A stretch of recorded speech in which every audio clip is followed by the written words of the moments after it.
Today I want to chat to you about building effective teams. The truth is all of us want to see our churches, our programs, our departments grow, but to see our areas grow, we need to believe God's going to move. We understand He builds His church, but part of what Jesus did in ministry was to build an effective team. We have to do the exact same thing. To hold more, you need to enlarge your capacity. Whenever you have a labour shortage, the economy shrinks back to the size of the jobs that are filled. Great sporting clubs like the mighty Adelaide Crows have a great grassroots program. The principle is this, is that whenever you have a need, it always begins with a seed.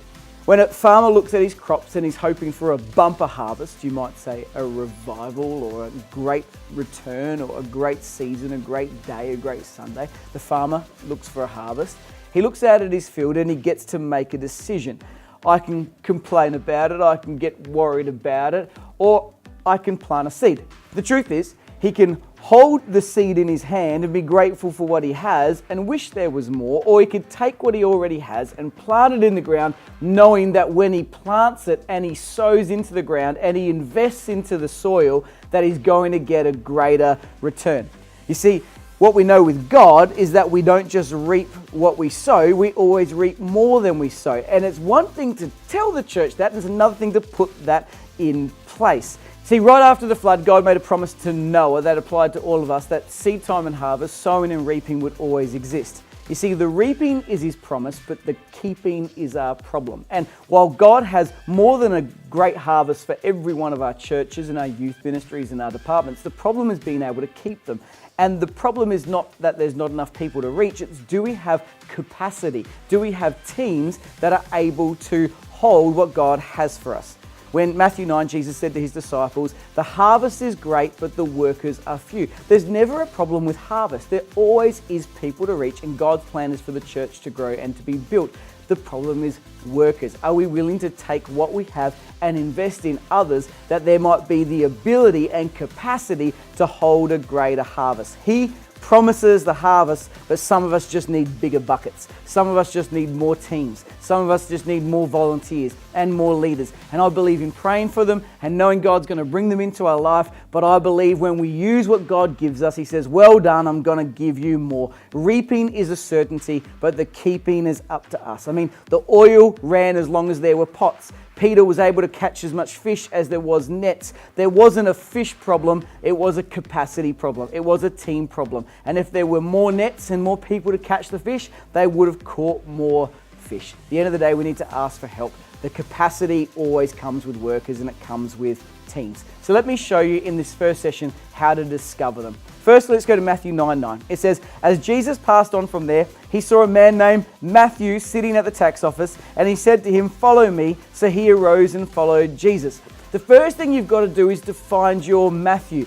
Now, the greatest challenge here is that Matthew doesn't look like the rest of the disciples. Matthew was a tax collector. He was unlikely. But at the end of the day, the good news was Matthew was good with detail. He was a Jew talking to Jews. And because of his training, while he wouldn't have been the first chosen by other leaders in the day, Jesus chose him because he was different to others. Jesus needed a Matthew. I mean, Matthew talks more from the Old Testament than anyone else. Matthew talks more about fulfilling of law than anyone else. Matthew quotes the Old Testament more than anyone else. He refers to references in the Torah more than anyone else. I mean, if Jesus gets this choice wrong, everything falls over. But because He's willing to choose someone that's different to Him and different to anyone else, He's able to see people reach that no one else could reach.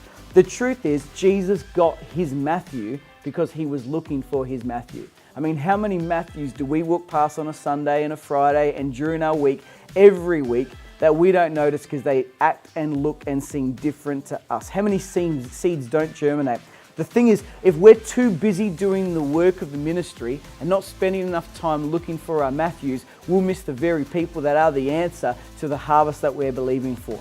So how do I discover my Matthew? Well, there's a process I'm going to show you today. It's called discover, develop, deploy, and do it again. But it all starts with discovery. So for this, we're going to show you how to discover your Matthew. And to do that, let's go to the story of David being anointed. Now, we all know the story. I'm not going to go into it now, but Samuel comes to Jesse and says, bring out your sons. One of them's going to be king. And of course, David gets left for last. So how do we have Samuel eyes not Jesse eyes. Because Jesse had a king in his house, had a Matthew in his house, had the answer in his house, and he never realized it. So the first thing you got to do to discover those that can be part of a team is you need to go looking for the next king before the current king dies. You see, you can't take your next step. Your team can't take their next step until the next person's ready to step in. Sometimes we're so busy building and doing what we're doing, we're not developing on those that's going to come after us, so we never move into our next so that others can move into theirs. You see, David wasn't ready to take the throne yet, but he was chosen to be ready. You can't look when you're finished. Who are the 15-year-olds in your church, the next senior pastors that need to take their next step? Who are the people that's ready to move into their destiny? And maybe it's not yet, but maybe it's a step. You've got to see them. The next thing to have Samuel's eyes, not Jesse's eyes, is that you have to overcome your attachment to the present or the past. See, God had to come to Samuel and said, how long are you going to mope over Saul? The truth is you sometimes have to get rid of current attachments if you want to see generational change. Jesus says, I can't pour new wine into old wineskins. Sometimes we just got to let go of some of the old ways of doing things and doing things ourselves in order to build a team. The third thing you got to do is you got to be wise on how you do your business. The truth is this was done in private first. And it took David another 20 years before he was a king.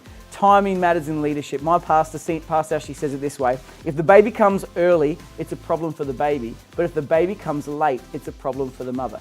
We've got to identify people's gifts, but be very smart in how and when we release them, because there's people that are faithfully serving, but we still have to be developing more to do this right. A couple more and we'll finish this first session. Number 4, overcome tradition to be a good leadership chooser. You see, they would normally choose the firstborn son. Sometimes the right person for the team is not the obvious person for the team. It's a Matthew you'd never expect.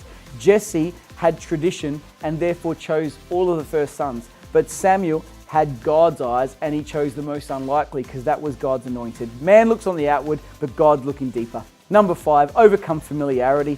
The truth is familiarity breeds contempt. Jesse saw David's age. He saw his inconsistency, but Jesse had raised a king and he never even realized it. Sometimes the answer to building teams and the people you need in team are right in front of you. Just get past familiarity. And the last thing is Samuel had to overcome his own impatience. You see, impatience is the doorway to error. You see, 7 sons were paraded in front of Samuel and he was getting desperate. Can you imagine? Maybe this isn't going to happen. There's no answer. But the answer just took a little bit longer. Take your time in choosing, trust God, look deeper, get past tradition and give people a go. Don't rush to making the big decisions, and I'm going to show you in the next session how to develop them and how to release them.